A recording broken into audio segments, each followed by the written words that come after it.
baiknya disertai bukti dulu, dikumpulin di bukti-buktinya gitu loh ya kan, baru mengatakan hal itu. Jadi jangan berkata tetapi tidak ada buktinya gitu. Hola netizen yang tercinta, Raffi Ahmad kembali buka suara soal tudingan terseret tindak pidana pencucian uang atau TPPU yang dituduhkan NCW. Didampingi pengacara Hotman Paris Hutapea, Raffi Ahmad mengundang NCW untuk menyodorkan langsung bukti TPPU yang mereka sampaikan. Sudah sejak pekan lalu, Hotman Paris menantang NCW menyodorkan bukti dugaan TPPU Raffi Ahmad. Ternyata pihak NCW tidak ada satupun yang datang. Hotman Paris pun menganggap gelaran jumpa pers sia-sia. Hotman Paris meledek orang-orang NCW yang dianggap cuma memanfaatkan ketenaran Raffi Ahmad untuk mendapatkan panggung di tahun politik. Hotman Paris turut memastikan bahwa tudingan TPPU terhadap Raffi Ahmad tidak berdasar. Raffi Ahmad sendiri mengaku butuh klarifikasi karena sudah menyangkut kredibilitas perusahaan. Banyak klien yang mulai ketakutan dengan dugaan Raffi Ahmad terseret TPPU. Hanya saja Raffi Ahmad menegaskan tidak akan menempuh jalur hukum atas fitnah tersebut. Nah, gimana nih menurut netizen yang terhormat? Silahkan berkomentar ya. Mana kemarin yang koar-koar Raffi Ahmad pencucian uang, ditantang balik malah bersembunyi, dan pendukung yang kubu sebelah-sebelah yang julid-julid itu kemana semua? Kalau mau kaya kayak Hotman Paris atau mau kaya kayak Raffi Ahmad, salah satu tips itu adalah hilangkan iri dan dengki. Tips nomor 2 adalah kerja keras. Kalau kalian tidak kerja keras, sampai dunia runtuh pun tidak akan bisa kaya. Kubu-kubu sebelah yang julid mengatakan, pantesan Raffi ikut 02 biar ditutupi pencucian uangnya. Boleh kalian nyerang karena kalian dukung kubu-kubu kalian, tetapi permasalahannya itu harus didukung dengan bukti yang jelas. Giliran ditantang balik, diam, tidak ada cerita lagi. Apa kalian gak malu kalau kenyataannya tidak sesuai dengan hinaan kalian? Ini kan lagi rame nih masalah Raffi Ahmad katanya terlibat pencucian uang. Untuk orang yang bicara, baiknya disertai bukti dulu, dikumpulin di bukti-buktinya gitu loh ya kan, baru mengatakan hal itu gitu. Itu menurut pandangan saya ya. Jadi jangan berkata tetapi tidak ada buktinya gitu. Siapa aja nih yang titipin uang ke Raffi Ahmad? Orang tersebut nitipin uang terlibat kasus pidana atau perdata nggak gitu, ya kan? Itu aja buktiin.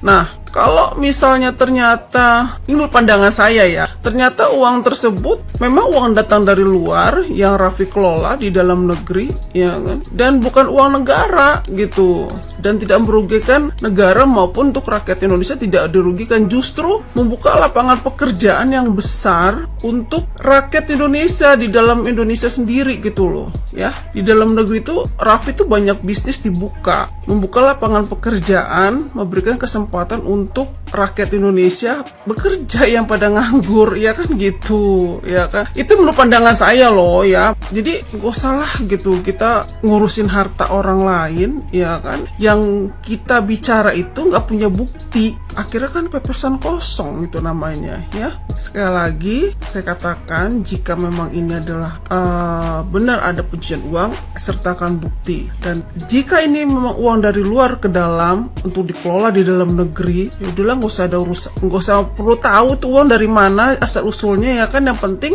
uang tersebut bisa membuka lapangan pekerjaan yang banyak untuk rakyat Indonesia. Benar tidak? Ini pandangan saya loh. Nyerang capres cawapres gak mempan, malah dibawa bercandaan sama Mas Gibran. Dan sekarang nyerang pendukung 02. Raffi Ahmad bos, dibilang pencucian uang, tapi ini udah kerja zaman saya masih SD guys. Beliau udah jadi artis, kerja dari pagi sampai pagi lagi, sampai tidur gak tuh di lokasi syuting. Belum lagi bayarannya besti, fantastik, ratusan juta bahkan lebih. Dan sih cek aku masih aja heboh masyarakat. Padahal kan beliau sudah mengeluarkan pernyataan dan udah buka suara dan bilang kalau itu tuh fitnah guys. Keterlaluan sih. Dan beliau juga membantah semua tudingan yang diberikan kepada dia. Jadi gimana menurut kalian? Zaman sekarang orang itu kalau ngomong asal ngucap aja ya. Oh si Ono ini money laundry. Oh si Ono ini kayaknya dari begini, dari begono. Raffi Ahmad itu kerja dari tahun 2002. Sekarang 2024 berarti Raffi Ahmad itu kerja udah 22 tahun. Kalau Raffi Ahmad nggak jadi sultan berarti ada yang salah dalam hidup dia. Gua bukan mau ngebela Raffi Ahmad, cuman kita harus pakai akal sehat juga ya teman-teman ya. Itu yang menuduh Raffi Ahmad money laundry, Anda yang mendalilkan, Anda yang harus bisa membuktikan juga. Jangan asal tuduh, asal fitnah orang ya. Saya sebagai anak muda yang merasakan betul manfaat dari kerja keras secara konsisten itu hasilnya nyata, merasa keberatan nih kalau ada orang-orang yang sukses dengan perjuangan keras secara konsisten, terus ada orang tiba-tiba numpang viral, numpang pansos, nuduh-nuduh Raffi Ahmad money laundry lah, apalah. Menurut saya kamu harus benar-benar bisa membuktikan statement yang Anda sampaikan itu, karena itu bisa jadi fitnah loh. Jadi menurut saya udahlah, kita ini jangan suka kayak gitu, nyenggol-nyenggol orang, tuduh-tuduh orang, fitnah-fitnah orang. Memang si Raffi Ahmad itu bikin iri banyak orang. Dia di usia muda dia jadi sultan. Tapi apakah kamu tahu perjuangan orang sekuat apa, seberat apa untuk dia sampai di titik hari ini? Coba ditiru hal-hal positif dari Raffi Ahmad, kerja kerasnya, semangatnya, sopan santunnya, adabnya, silaturahminya gitu. Menurut saya kalau belum ada bukti-bukti jangan ngomong dulu, nanti jadinya fitnah. Kalau udah temu bukti baru ngomong ya. Salam akal sehat. Ada berita oleh seseorang bernama Hanifah Sutrisna. Dia membeberkan dan meminta kepada pihak aparatur hukum, dalam hal ini KPK, Jaksa Agung, Kejagung RI, ataupun Kabareskrim ataupun Bareskrim daripada institusi kepolisian, untuk menelusuri, untuk memeriksa rekening ataupun transaksi dalam rekening yang dipunyai oleh Raffi Ahmad, artis terkenal, artis nasional, dan dikatakan bahwa Raffi Ahmad itu mempunyai ratusan rekening yang diduga menampung dana-dana dari koruptor ataupun dana-dana dari transaksi yang diduga menyimpang atau diduga ada hal dugaan-dugaan pidana, sehingga dugaan terberat adalah Raffi Ahmad terlibat dalam tindak pidana pencucian uang atau TPPU atau kerennya money laundry. Wow, gila, luar biasa. Setahu saya Raffi Ahmad adalah anak muda yang kreatif, pekerja keras, dan dia itu tulang punggung keluarga dari mamanya yang seorang janda, dan juga mempunyai adik wanita yang dia sangat sayangi. Dan Raffi Ahmad adalah seorang suami dari seorang wanita atau istri bernama Nagita dan telah dikaruniai beberapa anak. Sangat disayangkan adanya berita yang dihembuskan dari Hanifah Sutrisna ini, di mana dia menduga adanya transaksi yang mencurigakan dari seorang bernama Raffi Ahmad. Ada-ada aja. Kebetulan juga Raffi Ahmad ini adalah satu artis yang tergabung di dalam tim kampanye Prabowo Subianto juga Gibran Rakabumi yang akan menjadi presiden dan wakil presiden di tahun 2024. Tapi di sini hak seseorang itu membeberkan sesuatu, tapi juga harus kita lihat bahwa apa yang dimaksud dengan terkait tindak pidana pencucian uang itu harus kita bisa jabarkan. Di mana kalau kita lihat adanya pencucian uang, itu adanya satu dana, satu aliran uang yang memang itu diduga tidak bisa dipertanggungjawabkan atau asal usulnya itu dari hal-hal yang dilarang oleh aturan hukum yang berlaku.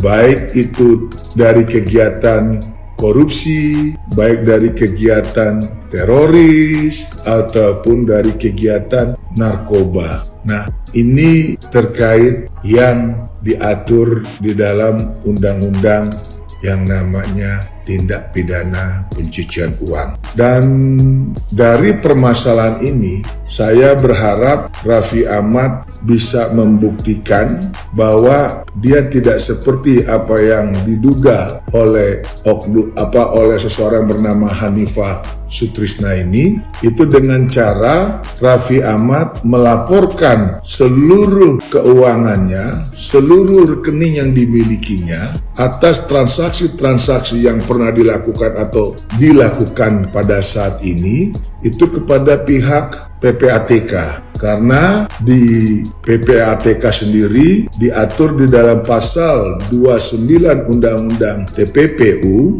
apabila seseorang telah melaporkan kepada PPATK terkait kepemilikan rekeningnya, terkait dana-dana yang ada di dalam rekeningnya, ataupun hal-hal transaksi yang dilakukannya, maka orang tersebut itu tidak bisa dituntut baik secara perdata atau dilaporkan dengan tindak pidana. Dan ini sangat bagus untuk Raffi Ahmad, karena kenapa? Kalau kita atau Raffi Ahmad, saya sarankan ke PPATK agar reputasi dia sebagai public figure yang katakanlah papan atas yang sangat-sangat kaya raya, ini bisa dipertanggungjawabkan dan reputasi dia nggak tercoreng dengan dugaan-dugaan yang dikatakan oleh Hanifah Sutrisna ini.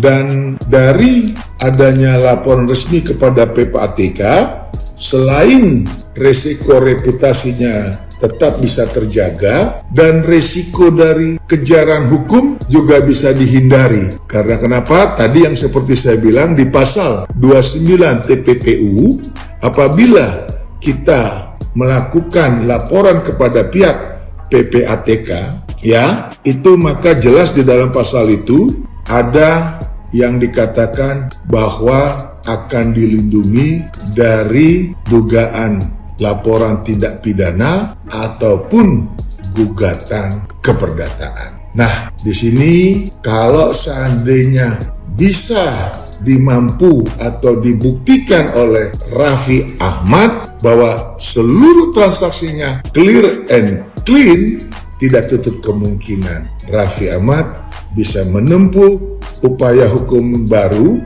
upaya hukum lainnya untuk merehabilitasi nama baiknya kepada seseorang yang bernama Hanifah Sutrisna tadi.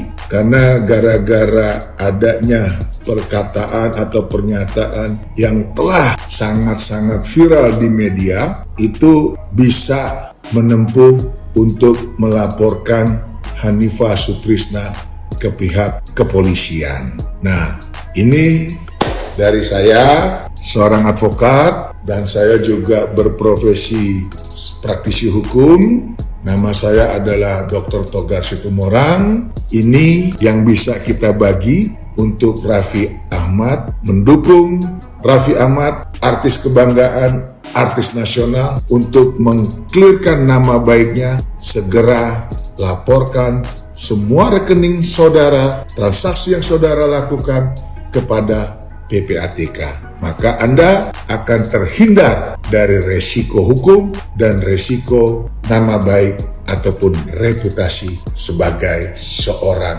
artis papan atas yang berpenghasilan fantastis. Oke, Raffi Ahmad, maju terus. Salam dari saya, Tuhan memberkati. Salam.